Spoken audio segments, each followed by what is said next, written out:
Hello, Deck. Hello, George. He's back in town. How are back. you? I am refreshed.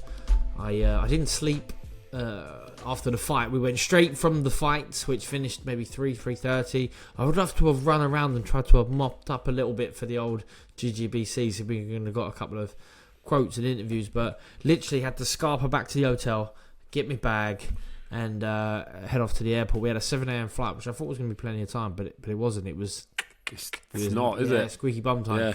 So we got there, and then, so no sleep all the way home. Wow.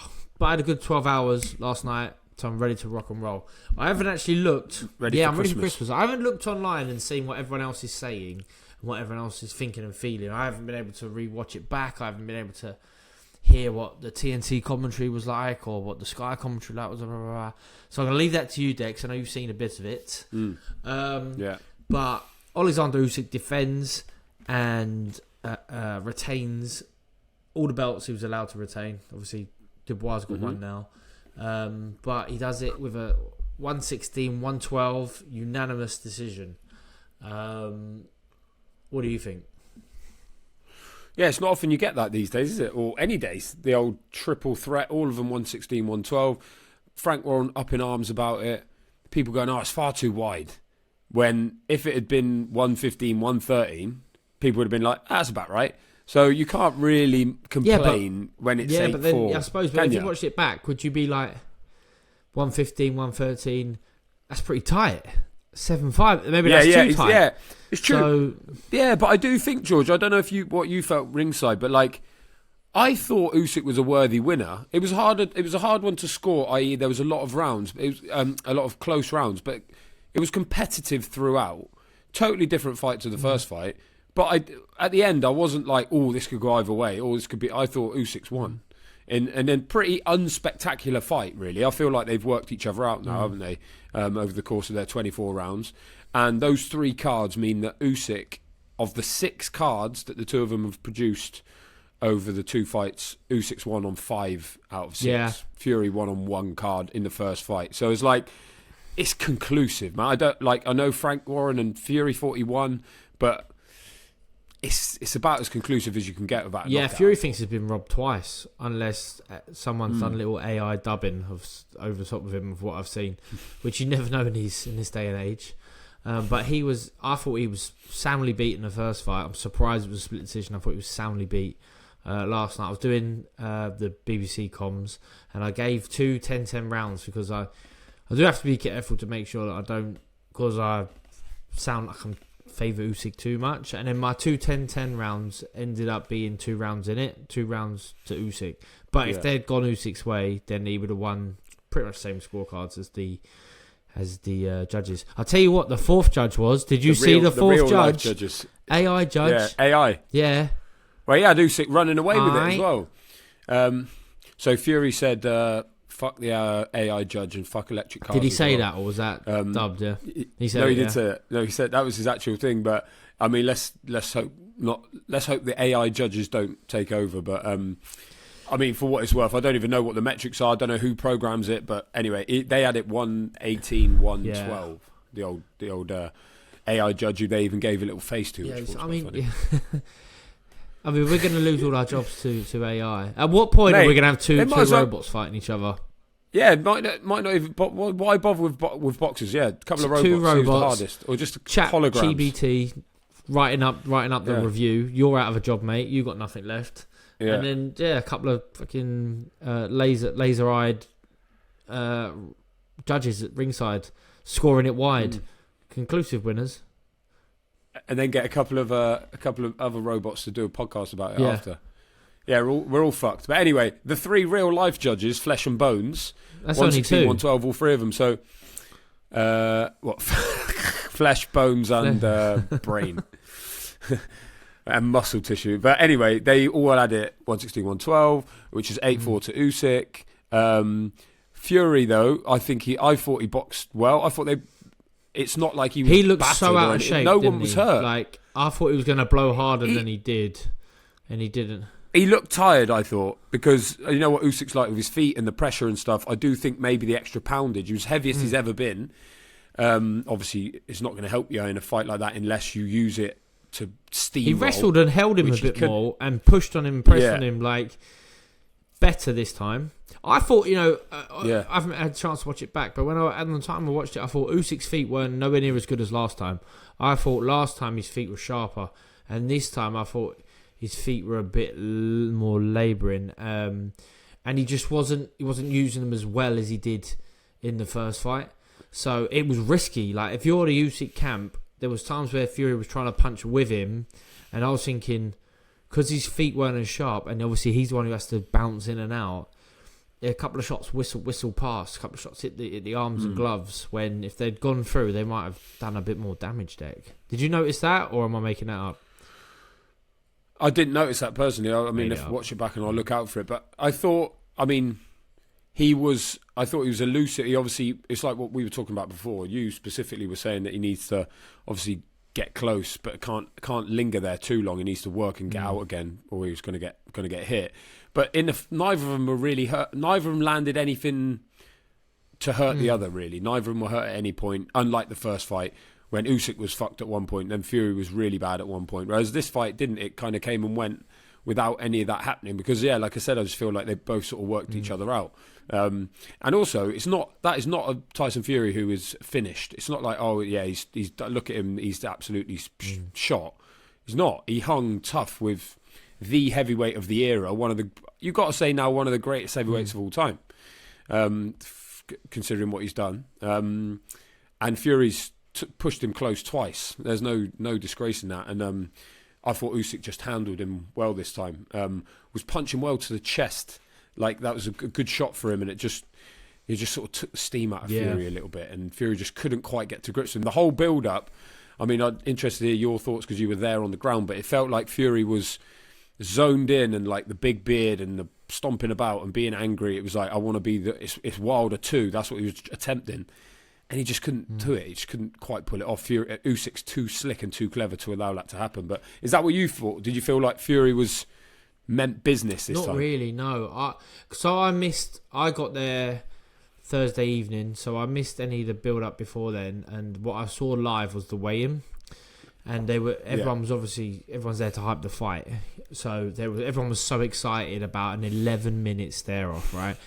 Now, I thought, wow, that sounds incredibly boring. I was thinking, is it a remake of the episode of The Fly, Breaking Bad, when you're like, they're just a bloke watching a fly. Run out of ideas. So they've run out of ideas, the pair of them. No one's decided to break it up, or someone's thought this is brilliant. Like, let's just be something to run away with. Steve Bunce was like beside himself with excitement about it. But Steve gets excited about a lot of different things. I was like trying to rein him in. But yeah, by the time we get there, fight night, Fury gets on the scales like he's queuing up to get into Oceania. Do you know what I mean? He's trying to look like he's not drunk, so he's standing there really still and quiet and sort of a bit pleasant. And he's dressed nice and smart. He's got a lovely leather jacket on. But even up until that point, usually both guys have got a bit of... I mean, they do it really well, but it's something outrageous they're wearing, you know. And during the week, Fury's got the big sort of Undertaker hat on. What is the Undertaker hat, Dick? What's that? Stetson. Is it Stetson? We'll go with that. No, I don't think it is. It's not a pork pie hat. I think as a species we need to be wearing more hats. But anyway, that's a side note. We should definitely know at least what these hats are. I'm fucking this is a disgrace. Yeah. So I don't know what. Listeners, let me know what. And Usyk had the cat thing, didn't he? Usyk had the cat. Yeah, Usyk had the cat thing. Yeah. Someone said, "I like your cat." Who was that? Was that Gareth A. Davis or someone that said it? Someone. Yeah. So he's there. You know, he had that. He had like the cool shirt, the cool suit. But then to come weigh-in, it was like, I thought he was a bit not disinterested, but like that out of nerves, maybe just be like, oh my god, it's here, fuck's sake. Do you know what I mean? I'll just save it now for fight night. And I was in the tunnel when he arrived at the arena, and you know, most fighters look the same because they want to get from the car to the change room as quick as possible. They don't have a clue where they're going. Everyone's fucking got a camera in their face, so they're just like eyes all over the place, and that was the only bit I saw from him. Obviously, from the weigh-in where he didn't do an interview, the stare off was seconds, and he pulled away. He thought, I'm not getting involved in this, and I don't think he done an interview. I think, and off he went. Didn't take his shirt off, and I think that's because he was really heavy, and he didn't want people to look at him and go, "Wow, he's out of shape. He's in so heavy." Whereas, come fight night with the high protector, might try and get away with it. But yeah, I thought it was Dr. Robotnik vibes from him with the red and black and like the facial hair. That's what I thought he was channeling. Oh, or Santa. Yeah. Do you know what I mean? Just a. It was very Santa-y in the end, like because he had the red. He had a red towel. Yeah, the red come robe out with to the white. Mariah Carey. Yeah. I just feel like, I don't know, to use a Christmassy expression, I feel like the goose is cooked on this promotion, and by the weigh-in, everyone's just like. Bear in mind, the first fight got delayed for however long. Like they've been promoting Tyson Fury against Oleksandr Usyk for a year now. It's quite mad. It's just been, and then it's like finally here. I feel like by that point, Fury was just like, I just want to fight now, and I want to see if I can beat him, basically. Because, yeah, what do you feel like? Obviously, he didn't do an interview after, and that's the first time ever I've never seen him do an interview in the ring.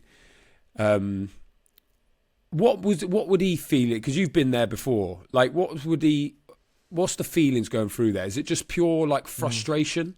Of like, how could I not beat this man? Like, I've done everything, and now I couldn't beat him. But he didn't even hurt me. But I still couldn't beat him. Like, what do you think was going through Fury's mind at the end? He might have been thinking he deserved to win, so he thought didn't get hurt as bad as he did in the first fight. And at times, he was boxing well, and it was competitive. You know, I don't think he won, but he might have felt he won.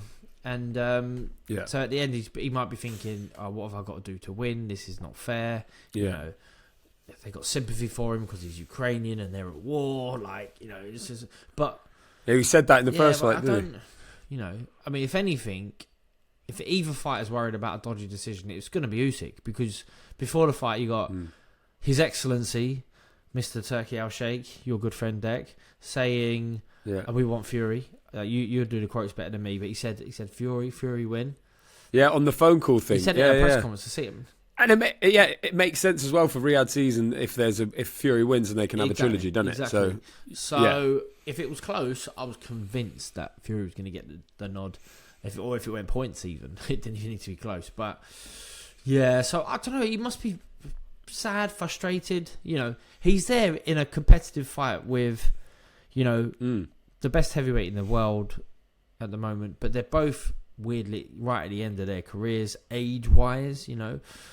Yeah. Does Fury come again? Usyk's the elder as well. So it's because you can't be like, oh, he's a spent force. He's not like Deontay Wilder, who's now had, you know, a few defeats, looked vulnerable, looked sort of starting to get a bit washed up maybe. You know, he's not that yet. I mean, it might not, it might come soon, but he's not that yet.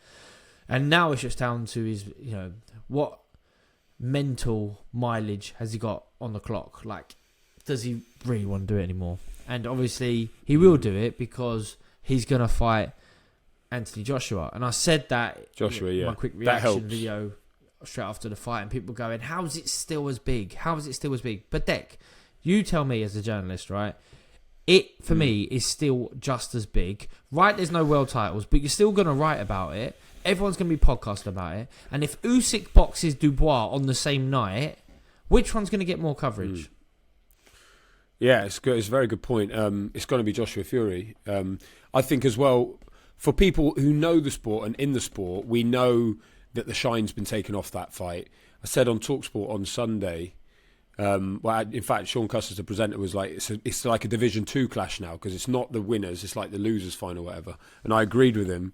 And within a few minutes, I'd had a message from Anthony Joshua's manager saying, I assume you don't want to come to the second division clash. I was like, oh, shit. But anyway, it kind of is that now. But for people in the sport, we know the context. We know the ups and downs. It's like, we know they're no longer undefeated. We know there's no belts. But for the vast majority of sports fans, they won't know the ins and outs of it. They'll just be like, wow, Joshua Fury's finally happening at Wembley. They'll see the press conference when they push each other or Fury says something. And before you know it, it's as big as it can be anyway. Like, it's not as big for us, and in the context of sport, it's the same with Joshua Wilder, which obviously we're never going to get now. But Joshua Wilder, at one point when they were both undefeated and they both had belts, would have been ginormous. There's a time when Fury and Joshua were undefeated with belts. Or was there? I'm trying to think because of Fury's layoff. Anyway, then we know there was a time when it would have been bigger for us and for in the context of the heavyweight division. But I still think it's just big. Maybe not. It's like, how do you quantify it? It's massive because you're still going to write about it just as much. Still you're those still going to do as many. Still going to sell out Wembley. Still going to do as many podcasts about it. You know, the ticket prices are going to be the same. Like everything about nothing changes. It's true, Nothing changes about it. No, I hear you. And it's going to happen next. Like it's going to. Both guys will fight. The thing is, the person who loses really fucking gets a kick in the nuts for their legacy. Do you know what I mean? Because ultimately, their rivalry. But the person who wins gets a big one. The person who wins, salvages their time in boxing because. Yeah, there's so much on the line when you think about it, innit? Because it feels people are like, oh, well, it's just those two now, just for the money. It's like because Joshua. Obviously, the manner of his defeat against Dubois was like harrowing for him. It's interesting to see how he comes back. He's never been knocked out like that. He got stopped by Andy Ruiz, but never been knocked out. And then Fury obviously has had these 2 losses now. And you think, who's got what left? It's actually a deeply intriguing fight when you think about what's going to happen here. What version of who turns up, and it's a great fight still. It's a great, and it's like. It's not. Brooke Khan got to that point where it was all they had left, and they had to do it after all these years. It's not as far along as that, but it is that one where it's like they need each other now because, well, you know what it feels like. Like Fury's not going to want to go and try and campaign and fight like Ajit Kabayel and this person to get back up the rankings. To win it. It's not. That's just not on the agenda anymore. He's not. Whereas Anthony Joshua at Wembley, absolutely happy days. And then who knows? Maybe the winner of that gets a shot at a belt. Like if Joshua wins, then if Dubois, and I give Dubois a good chance in that Usyk fight. But say Dubois gets it or whatever. But like, there's so much on the line in a Joshua Fury or Fury Joshua. It's got to happen. I think them two box each other twice and then it's done. Like because everyone likes to do stuff twice these days. Unless someone gets really old overnight and there'll be some sort of drama in it, Fury will beat him on points, but he'll get dropped in the 6th, and then it's like Joshua will get buzzed in the 11th, but then he'll buzz him back in the 12th. Something will happen. It'll probably be a really entertaining fight, and we'll be screaming for another one. Yeah. Usyk, on the other hand, Deck, he's beat everyone. There's another bloke. He's completed boxing twice. It's like, he can fight the other world champion, Daniel Dubois. Oh yeah, he already has. He's already beat him. Stopped him. Yeah, he's already knocked him out. Yeah. Like people, no one wants to bet against Daniel Dubois, but some people are like, I hope fucking Parker beats him, just so that Usyk's got someone else to box after. He hasn't boxed Parker yet. But I had a little chat with the manager, Alex. I can even say his last name, Krasiuk. After the fight, obviously I'd name dropped myself for a while, and he went, George. I remember you. He goes, but you look so different now. I was like, yeah, thanks, mate. It's 3 a.m. I'll take that as a compliment. He went, this means this is good luck for you. It means you're going to come into money. I said, what? He said, where I'm from, if I know someone but I don't recognise them or they changed or something like that, they come into money. I went, okay. Well, I look forward to that. Hopefully the podcast kicks off or something. I don't know. And he said, we need to get him on. I was like, 10%, definitely. If I get some money, some free money. Yeah, we get him on. I'd love to get him on. I mean, I was lingering. Yeah. So what did he say in terms of Usyk's next step? He said, I'll just keep fighting. He'll just keep going. He said he's a machine. He said he's going to have 3 months off. Because I said I'd love to come to the gym and hang out and watch and train. Lucas, my fighter, was with me. I take him everywhere now. He's like my shadow. I'm probably his shadow because he dwarfs me. But bigger than you. But I'll get him in, get him moving. I'd love to be a gym rat in that gym. But he said, he's keep boxing, and it makes sense if he wants to. He can do. They'll find someone. And I like the Dubois fight. I think it's a good fight because what was that? A couple of years ago now, 18 months ago, that fight. Dubois is obviously Does Dubois come on leaps and bounds. deserve another shot at all the belts? Yes, 100% he does. He's just knocked out Joshua. He's the IBF champion. He's done everything. He deserves. Does he beat Joseph another Parker fight with Usyk? Well, this is the thing. If he beats Parker, then there is no question that he's earned another shot at Usyk.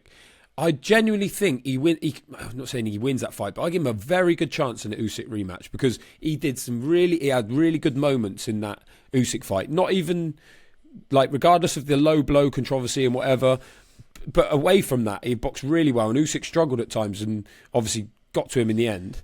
But now Usyk's a bit older, bit longer in the tooth. He's climbed his Everest now. He's done Fury twice.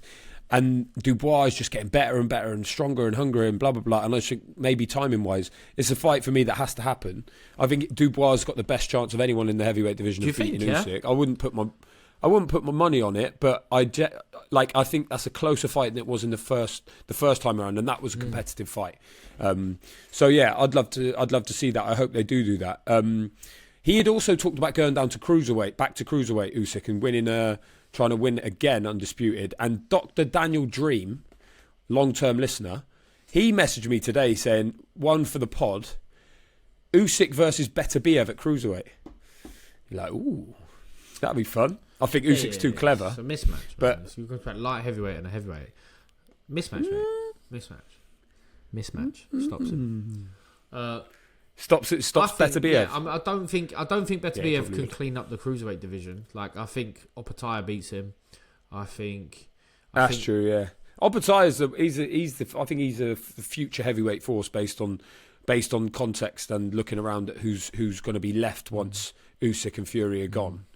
And you know your best mates now, aren't you? You've been hanging out with him and the team in Saudi with Lucas, his favourite sparring partner. You're right. His very favourite sparring partner. ECM, of course. Yep. Both of them. It was an ECM spar off Derby.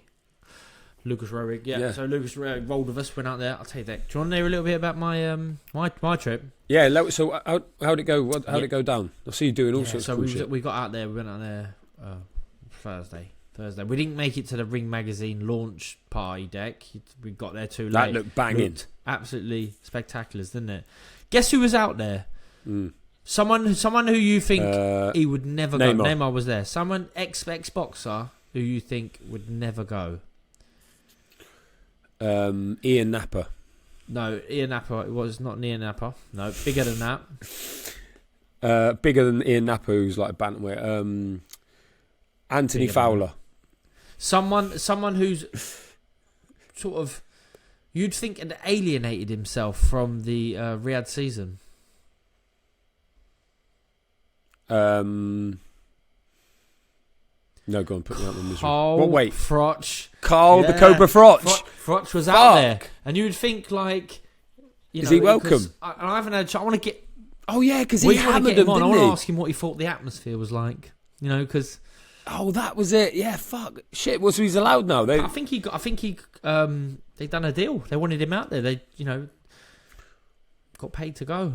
We love Carl Froch, man. And the thing is, he's honest, isn't he? He's honest, and like he's entitled to an opinion on that. Yeah. So we want. He said a lot of the time. He says what people are thinking. Yeah. So now I haven't seen anything since, but hopefully you hear what he thought of it because, he tells the truth, doesn't he, old Carl? So Carl was out there. I missed Carl at the front. You missed the gala dinner. But then we got to the Mike Tyson gym. Friday that looks banging, that place. We got there, jumped out the cab, walked through the door. No one was there. It was unlocked. I mean, it was unlocked.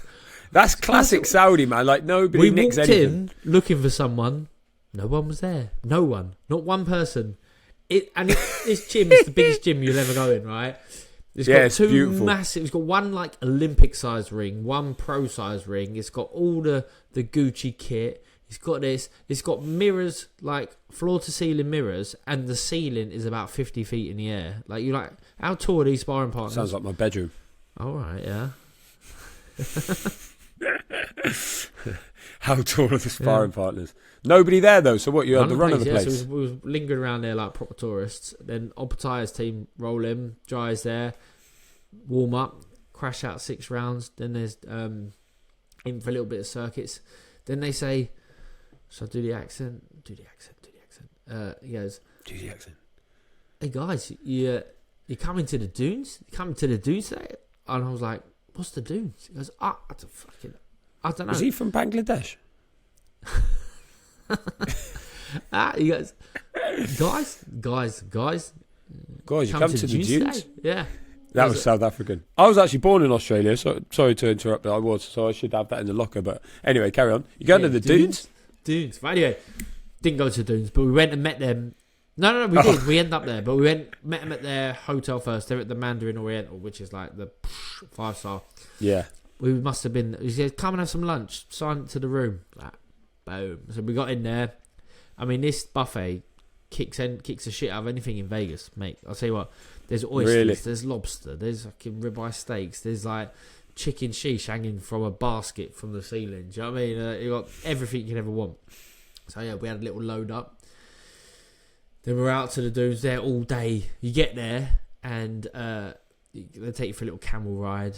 I go right off the camels. Let's go and get on the horse. So I go to walk over to the horse and we're waiting. There's only 2 horses left. Again, I look at one. I go, he looks like a right old cowboy. This fella. It's Arthur Abraham. Do you remember him? Yeah. So Arthur Abraham. He's got a black shirt on, hat on. The same face, so just good. A bit more weathered.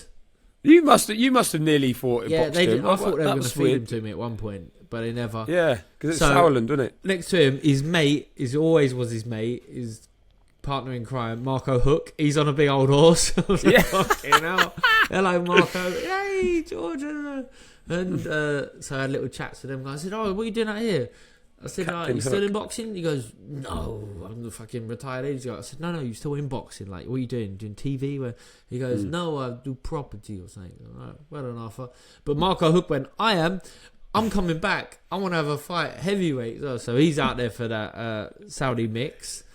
So he can fight Badu Jack. I said, "Go on, fuck off, get off your horse. Let me jump on." So I didn't fancy the horse because the horses weren't that big. So you looked like you was riding like a weird little pony thing, and didn't fit the old criteria. So I let that crack on. Then we're over at the axe throwing. Who? If I said to you, tell me a fighter who would be throwing an axe. Ian Napper. Bigger than that. Not Ian Napper. Bigger than that. Carl Froch. No, I've had him on the show and he's thrown. Yeah. Better Biev. Better Biev. He must be a chief axe thrower. He couldn't hit the post, but he threw it a few times. He was in and amongst the influencers, but I'm not sure he knew who any of the influencers were. Shout out Jack Joseph, comedian. Oh, I saw a picture of him. Yeah, he's funny, that guy. I knew as much about them as he knew about boxing, which was nothing. I even dropped my one line that gets me out of all fucking problems. Like, I'm the guy who got knocked out of Wembley against Carl Froch, and it didn't land. Not even that. I was like, all right, cool. Yeah, that's entry level stuff, isn't it? Archery. I had to queue up for archery. Guess who's in front of me? Ian Napper. Lennox Lewis. Fuck's Lennox sake. Lewis, he's there. Right. So yeah, I had to queue up, wait for that. Bit of gun Saudi, range. man. It's fucking mad, isn't it? Then me and my mate Luke nipped off. We started speaking to the owner of this Greek restaurant. He was very excited to meet us, and he gave us a Red Bull. We didn't have to pay. And then we went to this little tent bit waiting for some food. But before the food, they had a little sing-song and a dance, and they played like these giant drums and stuff like that. Francis Ngannou's there. Fucking... Who else is there? Everyone's there. We get these big like muumuus, get these big fucking dressing gowns on, lovely and warm. Go into a banquet gala dinner after that. It's just, you imagine like loads of... It's on the Friday, yeah? Yeah, it was a Friday. But then I had to... Chicken sheesh hanging off the basket. fly off to get back for that weigh-in. So we got back to the weigh-in. Oh, yeah. And then who did we see at the weigh-in? No one interesting, really. No. Tyson Fury. Oleksandr Usyk. Came out. Didn't get a chance to look them dead in the eye or anything like that. But yeah, that was my day. That was a great day. So yeah, we got adopted by the Opataya team. I mean, it was incredible scenes. They looked after us. It's a great team. Yeah, all of us. Lovely fellas. And he's got a new opponent, David Naika. So he was supposed to fight Hussein Shinkara on January the 8th. I think it's the 8th. It's a Wednesday. Then Shinkara pulled out with an ankle injury. And they got David Naika, undefeated New Zealander. It's a great fight. Australia against New Zealand. It's a really good fight. It's sort of like it's too good to be thrown together last minute. Yeah, it's better. It's better than the first fight. It's better than the initial fight. So they had to come out because he's a Ring Magazine belt holder. He's a Ring Magazine champion. He came out for the Ring Magazine launch, but they live in Australia, so it's like an 18-hour flight or something ridiculous like that. So fair play to him, and they got the good work in. Him and Lucas did a quality circuit. I think that's up online. The clips of that are up online as well on the Instas. Oh, nice. So the Instas are popping off now. That was Saturday morning, and then Saturday, we're there for fight day, fight night. They got the same arena deck, the one you've been to before. Big old arena. It's a bit cold in there. I thought. Oh no, it was the other one. It was CBS was in the other one, wasn't it? That was in the venue. So this was in the Kingdom Arena. Yeah. It was all right. It's all right. What was the atmosphere like this time? It's hard for me to tell because I'm sort of ringside working. Headphones on. I think the atmosphere is there. I just think that arena in particular is not the best one for creating atmosphere because it's very vast. It's not like an O2 that looks like it's probably... Yeah, it's cavernous, isn't it? It was like... Apparently it was built quickly and, you're losing a lot of it, Then plus I think it's built for TV because they've got obviously... Usually at boxing you have the lighting rig above the ring and then you might have a little bit around a tunnel or something where someone's coming out of, but they've got proper rigs everywhere. So you can just, it's like watching a big TV at times, which obviously that's just going to get in the way of fan seats. So, yeah. You didn't win a car, did No. You didn't win. This bit won't make... Always next time. I won't say who won a car because it won't make the edit. But I know what you're going to say. What am I going to say? Anyway, that was great. No, he won a car. And imagine that, man, just winning a car. He was buzzing as well. Boom. Oh, you would be, wouldn't you? I mean, you couldn't get back in hand luggage. I don't know what car it was. Was it a Lambo or something? You'd want it? No, I think it's a Merc. Yeah. Of some description. It'll be a right-hand drive, though, wouldn't it? Yeah, not for me. I'd leave it there probably. Like Jermaine Pennant. Remember that story when he signed for Stoke, I think he was playing for Real Sociedad. He drove like a Lamborghini or something to the airport and just left it there. Is it? Never came back. Just left it there. It's probably still there. You could do that with the Saudi car. Okay, so just to draw a line under this main event chat, George, happy with the decision? Happy to now officially anoint Oleksandr Usyk as the best heavyweight of the era? And I must say, you called this back in the day when we first started talking about this fight. You always said Usyk was going to win this fight. I've been banging the drum for Usyk since 2000. I'm sure it's 2019. I want to find the interview where I think he must have just moved up to heavyweight and been like, I think probably pre-Chaz Witherspoon fight and going, I think Usyk might be a force here. He can do it. Obviously, I always just thought Fury was too big. He wasn't. But he wasn't. He wasn't. He was big, but he wasn't too big. And I think that means Usyk is pound for pound the best heavyweight of this era. But did he come to the? How long's an era, Deck? That's what we need to think. Because did Joshua have an era? Really? Did Joshua have an era? No. Well, yeah, he had his own era, but Usyk's in Joshua's era, and Usyk is the best of his era.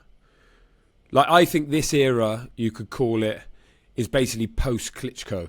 I would suggest. That's so the last sort of 10 years. Yeah, but Usyk's only been for 5 years. Yeah, but he's already for me. He's already the best of the era. Well, he's the best. He's the best of the last 10 years. I get you. Yeah. Who's he the best? Who's he the best heavyweight since? Is he a better? I don't know. Is he a better heavyweight than Vladimir Klitschko? Because Vladimir's like back in the day, very efficient. Yeah, dominant. Very efficient. Yeah. But then again, that's a good fight. What was the best Vladimir performance? Was it against David Haye? Was it against? No, it's like Pulev, or he knocked out Pulev. That was a good fight. That was a good win. Povetkin, like these guys. You've got to think that I know what you're saying. That, like, size matters in many cases. When would he have been able to have beat Lennox Lewis because Lennox Lewis was just too tall, too big. It's more about where he slots in on that list. You have to consider the fact that he's done it at that size and what he did at cruiserweight. So therefore, you could say he would be higher than someone like Vladimir Klitschko on the all-time list. For what it's worth. It's one of them ones. What we are, them big heavyweights, them big heavyweights. Would he have beat them? Because he's not like Mike Tyson, who was knocking out the big dudes. But yeah, you got to get him at the right time, ain't you? And you think. He befuddles these people as well, doesn't he? That's the thing. It's like, look what he did to Joshua, the Joshua meltdown after the second fight. Fury storming off. Like, these people are like, why can't I beat this man? And I've got a theory in that I think that some heavyweights might take it even more personally a defeat than lighter weights, because Tyson Fury genuinely thought, I'm the best. There is nobody on this planet who could beat me. Whereas, like, Terence Crawford would be like, well, I know that Usyk could beat me because he's too small, whatever. But heavyweights, like Fury is the fighting man. He's the Gypsy King, and it's like all of a sudden he's not anymore. There's someone who can beat him twice. I like that thought process. That's hard to swallow, isn't it? That's very good. Right, Dec. Yes. Talking about what's next and what might be the future of the heavyweight division. Right now, I know where we're going now. I want to just bring up. I just want to say it as clinically and easily as this. Right. Moses Atalma is going to be the future of the heavyweight division. He's the future what he's boy. doing now at 19 years of age is just incredible. It's incredible. It's like it is Tyson-esque, and I don't know if that's exactly right because wasn't around. Obviously, I wasn't a kid. I wasn't watching boxing when Tyson was coming through in the late 80s. But he's 19 years of age. He shouldn't be able to do what he does. He's the Wayne Rooney of fucking boxing, isn't he? Yeah. When you hear the stories of this guy coming down to Canterbury in Kent in the middle of nowhere to spar Lawrence Coley when he's 15, and in his school uniform. Do you know what I mean? I think he was handling him, ruining it. When Coley was Coley said it was the hardest spar he ever had. He's not supposed to be able to do that, and now it's getting to that point now where he needs to actually put him in with some real gatekeepers. Is it Dillian White? Is it Joe's? Not is it Joe Joyce? Is it? None of these guys will want a taste. It's got to be really hard it's really hard to match him and expensive. Because otherwise, they've got to pay him like it's a massive title fight because they're on a hiding to nothing, and he can box. Usyk can box. He's a very good boxer, Usyk. That is why he's the heavyweight champion of the world, right? Because the other heavyweight boxers are okay, but they're not that great at boxing, right? It's cold hard truth, right? It must be because the body's that big, it just can't do it, yeah? But he can. He can, and Moses Atalma can, and he's bigger, and he punches harder, I think. I think he must be able to whack. Yeah, cause I was concerned that he's not the biggest. We had him on the pod, by the way, George. This was in July of last year. So we've been on the Atalma train for a long time. Anyone who hasn't heard that and that doesn't know anything about him, go back and listen because it's a very interesting backstory as well. But I remember always thinking, he's not that big. He's not physically that imposing. But then you see Usyk doesn't need to be that big. And also, he is big, and he's growing, and he's a teenager still. So it's I really don't think that's a problem. And fuck me, he must punch. Because Dempsey McKean, he's lost once to Hrgovic in a stoppage with seconds to go, hung with Hrgovic for 12. He knocked him out. He's right-handed as well. He's a right-handed southpaw. But those showing downstairs with the jab, feinting it and coming over the top, it was just like... That's what I mean. He can box. He can set stuff up. Yeah. He's got the reflexes. He's got the boxing IQ. He gets it. He gets it, and he's big. And he's not he's not a unit. You know what I mean? He looks a bit fleshy. That's what I meant. Yeah. Even his haircut looks young. Do you know what I mean? It looks like his hair's a bit puffy, isn't it? It's like what you expect to get in your Year 7 school photos. That's what he looks like. Puffy. If he had if he had like more of a menacing haircut and sort of like was a little bit more shredded, you'd be like, wow, this dangerous dude. Yeah. But he don't even so need that. Chilled exactly. As well. He's just relaxed, but he can fight, and I can't see anyone beating him. Like if you said to me, make a list of people who could challenge Oleksandr Usyk, like you go right, Daniel Dubois. I think Moses Town was a harder fight than Daniel Dubois for Usyk. Oh, I genuinely think so. Like I just think, who wants that fight? No one wants that fight. I wouldn't want that fight. I mean, well, it's going to be expensive. We know Francis Warren. We had him his manager. We had him on the pod, and he said it's a hard job. It's just got a lot harder because people going, I don't want to bet any of that. And if I'm going to have to stand up to that, you better pay me a lot of money for it because otherwise I'm going to get chinned by a 19-year-old. And who wants that to happen to him? But I was looking at the rankings, and you're right. He's now, I feel like there's one more sort of tier of heavyweights now he needs to get into. There's no use him hanging around in the Dempsey McKean tier if that's what he's doing to people. But he's still only 19. He's 20 this month, actually. And what is that, 10-0 or something now he is? There's people now like, you're looking at like Hrgovic. You're looking at like Fabio Wardley. Like he's with Queensberry now. And then there's people, like Frank Sanchez and stuff. And you're sort of thinking, I don't see any of that not beating him. You've got to find someone who is an absolute handful, but actually doesn't really have any ambitions to win a world title. Realistic. Chisora? That's not worth it, man. Chisora and no one. And Chisora, if Chisora gets laid Chisora's out, smart as well. That's not good for him or anyone. But no. If you put him in with someone who thinks they're going to get to Wilder. the top, I think he mullers Wilder. Wilder, there's got to be someone who can box a bit to last a little bit. Otherwise, he's going to get them and they're going to be gone. Like, you don't need to put them in with, say, like a Martin Bacoli, who's a nightmare for everyone, right?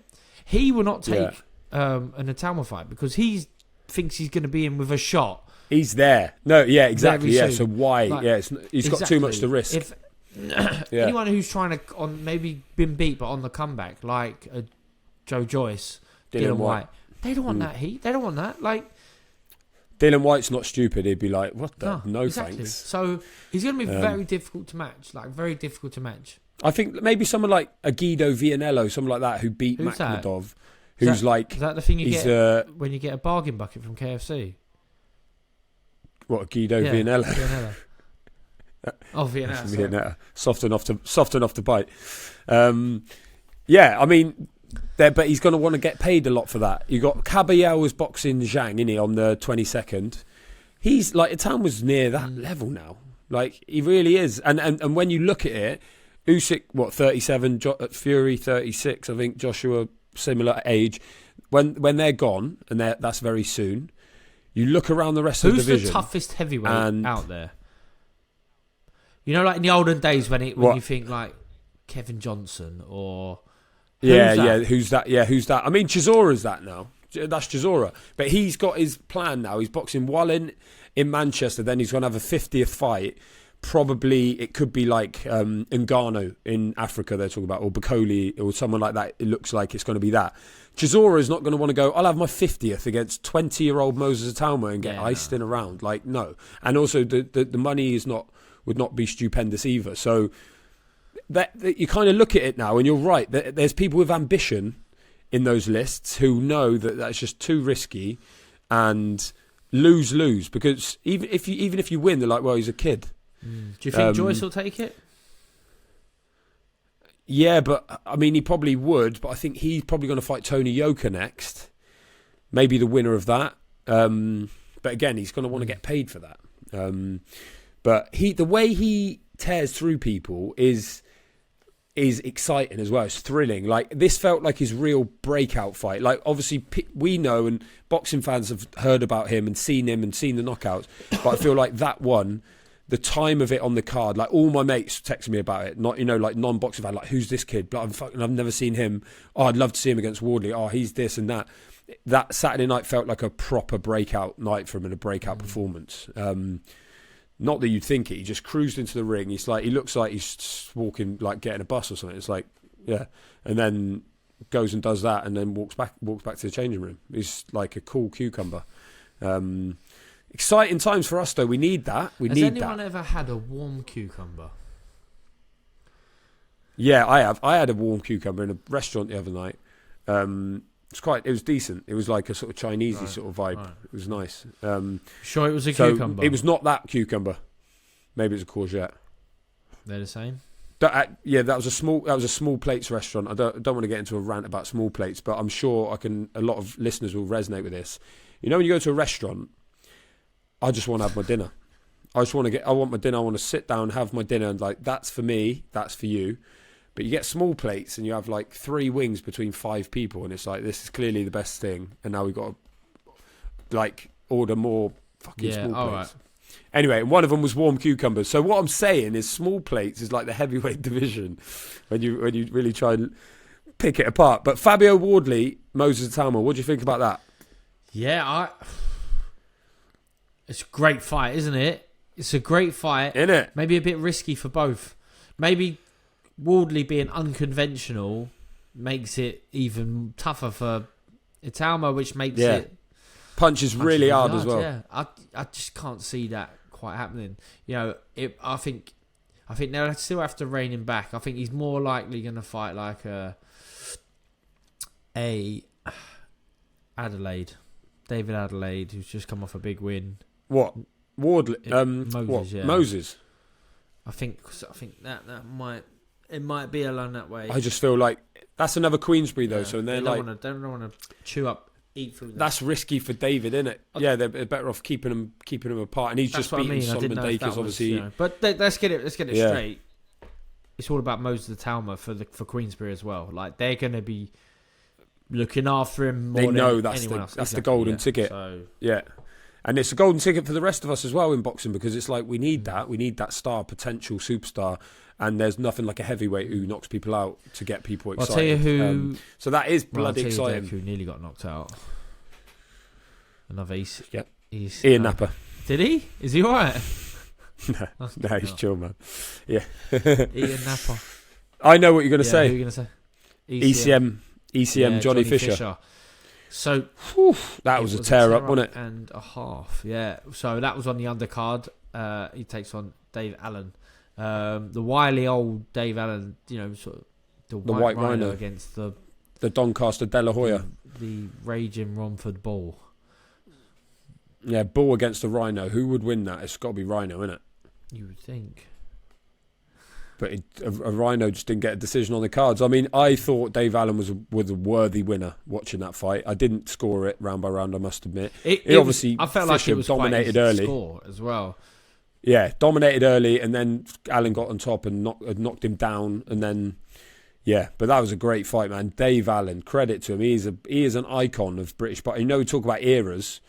In terms of his own era, he's a proper icon of British boxing. He's a cult hero. Did the AI score? It's such a shame he didn't get that win. They didn't have it for that judge. The AI judge had his feet up at that point. He was knackered. It's like Michael Buffer. They just wheel him out. They wheel him out for the last one. But they can't get him. It's just like a Tesla car, isn't it? You've got to charge it for 3 days after. He scores one bout and then you've got to charge it up. He's like, I'm not doing the undercard, mate.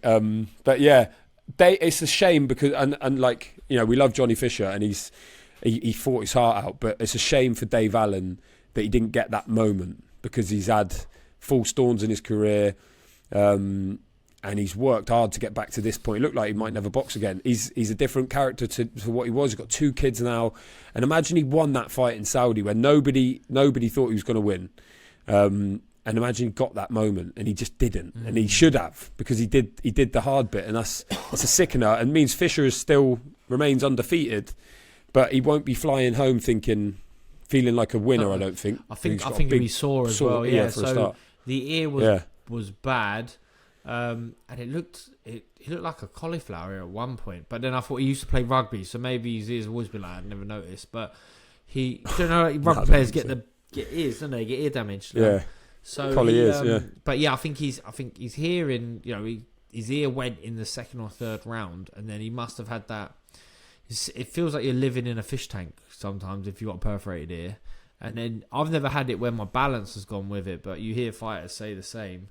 And he was sort of getting old man from the get-go with Allen, who was, knocking his head, pushing his head up, windmilling. Like David Hayes sitting just in front of me. Yeah, that right hand, isn't it? He knocked Nick Webb out with that. He from throws ankles, it from miles back. Whipping in, and it was like this.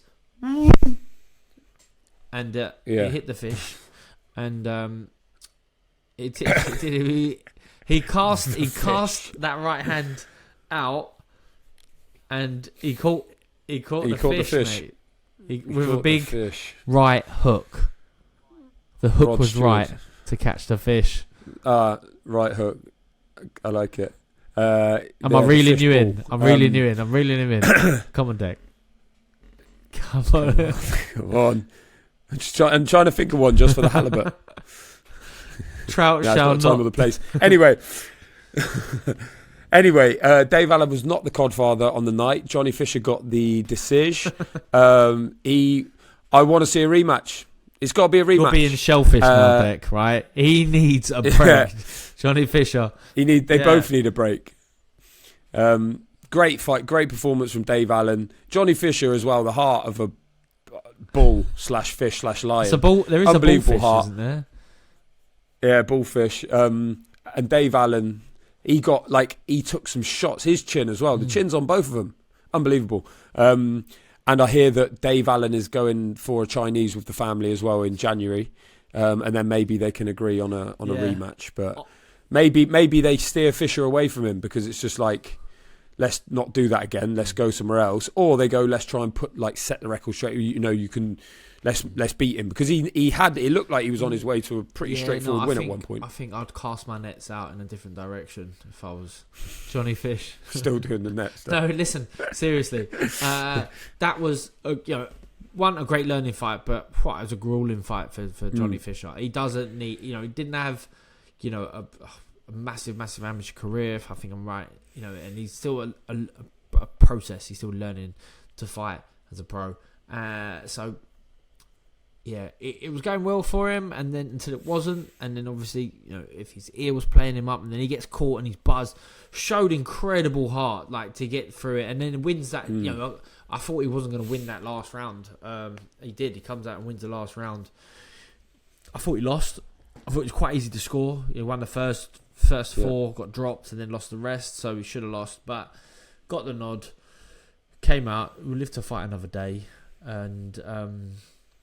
I'd go in a different direction, but so hopefully he learns from that and he comes back better. Great card though. And overall, we won't go through the rest of it, but I thought it was a very good event, very good show. You were obviously there. Is that what you walked away? I'm seeing a lot of people posting after being like, that was some week. That was that was an event for the ages. The ones that I managed to sit down and watch start to finish were the three we've covered. I saw Lee McGregor in there, but I didn't see all of that. Was a good fight. But I know he won. He was boxing well, but they both got nasty cuts by the end of it, I think. Yeah, and Isaac Lowe got 2 points taken off. Gum shield kept coming out. So, yeah. Did that swing the decision, or not? Nah, I'm just trying to find the cards now.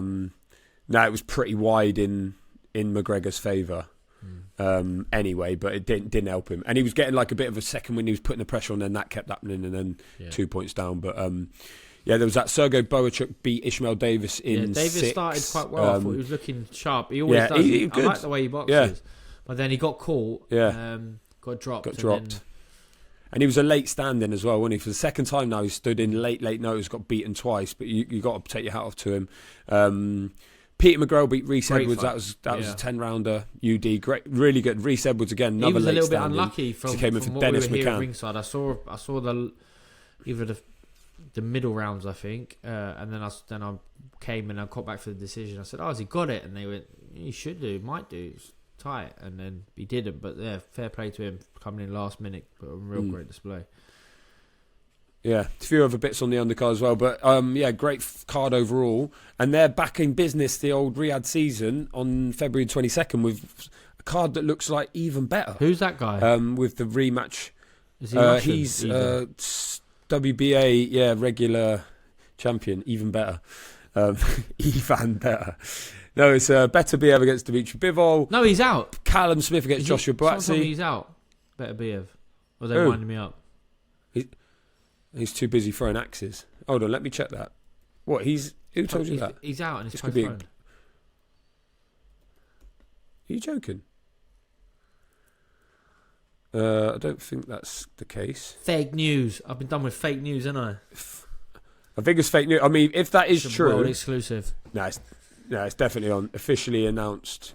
Yeah, so that card, just to run it through, Dubois Parker, which we'll find out a lot about the future of the heavyweight division there. Shakur Stevenson, Floyd Schofield, Carlos Adames against Hamza Shiraz. Hamza Shiraz challenging for his first world title. Virgil Ortiz, Israel Madrimov, Zhile Zhang, Ajit Kabayat, and Buatsi Smith. That is a banger. So, yeah, we've got that to look forward to, George. And now, you're all sorted for Christmas. We're in the... It's Christmas. It's Christmas time. So if you've done well enough to listen to the end of this pod, me and Dec get together. Obviously, there's no boxing next week, but we'll have a little chat. We'll review the year, maybe. We'll pick our best knockout, our best performance, maybe breakout talent to look forward to. Who should hang it up? Who wore it best? All the important stuff. So you can let us know your thoughts. All right. Well, preferably categories, and then we can pick the winners. But if there's anything in particular, also prospects of the year, like who's coming through, who we ain't heard of yet. Small hall hero. Yeah. Do we need to look out for? And dream fights, 2025 dream fights. That's what we want. Let us know what you think. Yeah, I'm doing the cooking this year, George. And just a quick story for you. I went down the butcher today to pick up the turkey I ordered. Mate. Is it? So when I phoned up and ordered, it's a crown, right? And it's the smallest crown I wanted. The smallest crown. I fucking might as well have been. And he was like, "Oh, you got to pay a £20 deposit." I was like, "Yeah, no problem." I'm thinking, £20 deposit? How much more is it going to be than that? I know they're expensive. Get there. She's like, "That's £165, please." I was like, "What? 106? I don't even like turkey. It's just like feel like I've got to do it." Apology to any of our Turkish listeners right now. Turkey, I'll shake. No, wait. How big is it? What does it weigh? That's 3.5 kilos, the smallest one they did, which is a hell of a bird, to be honest. It's only 4 of us eating on Christmas Day. I'm cooking for. You're going to cook it out on the asado. So I told him. Yeah, I was like, "Fucking, you can keep that, mate. I'll go to Aldi." Oh, so you pied it? You lost your £20? Absolutely not. Yeah, to take the £20, I ain't paying £165. I don't even like turkey. I might do it for... You live in that bougie area of London. You know what I mean? Stoke Newington. That was. I can't. Like I can't. I couldn't be. They wouldn't let me back in Swindon if they knew that I'd paid £165 for a turkey. Would they not know? Unbelievable. Anyway, season's greetings and all that. We will be in Turkey on the day, just not that one. And then we'll review. We'll review your turkey as well. And then, are you cooking? Yeah, doing a whole shebang. Yeah, sprouts, chop them up, get them in the pancetta, and what do you put in your stuffing? Very personal question, but I'm actually doing 3 types of stuffing. What, front, middle, and back? Stuffing. No, actually, it's important you don't put the stuffing in the actual cavity. Don't put it in the arse of the turkey. Yeah, it ruins the. But you put it in the neck, in the front, and there. So there's I've got 3 types of stuffing: potatoes 2 ways, cauliflower cheese, the whole shebang. I'm starting cooking on Christmas Eve actually. Dauphinoise and roast. All right, that is your. Yeah. See what I mean? That's why £165 turkey would not be out of place, but I just on principle I can't do it. But if anyone's paid more than that for a turkey, we want to hear about it. Yorkshire puddings, do you make them from scratch? I make Yorkshire puddings on Christmas dinner is sacrilege. No, Yorkshire pudding with beef, but not on Christmas dinner, I'm afraid. Is it? What? You got? It's all you can always fit in a Yorkshire pudding. All right, fine. I'll get. I would make them from scratch as well. Yeah, maybe I would do them as well, just for you. I'll see you. What time do you want me over? Just what you need. A few more carbs. Yeah, see, we eat about 5. And if anyone out there has their Christmas dinner at midday, you need to sort it out. Don't stop doing that. Down with that sort of thing. That's a sign of your age, because the older you get, the quicker you want to get it out of the way. Early you go. My nan, Yeah, yeah. God rest her soul, she's not with us anymore. They used to have their Sunday dinner at 11 a.m. It's like, stop rushing the day, toast. Nan. Like, do you know what I mean? Just fucking enjoy it. Put your feet up after that. So you wouldn't go to her for Sunday lunch, Sunday dinner. It's Sunday breakfast. Fucking Sunday breakfast. All right, mate. Well done. Merry Christmas. All right. Well, Merry Christmas. See you at the review. Shout out. Cheers, mate. Turkey. Coin poker. Yeah, them two as well. Whoom. For all your turkey needs. Ciao, Deck.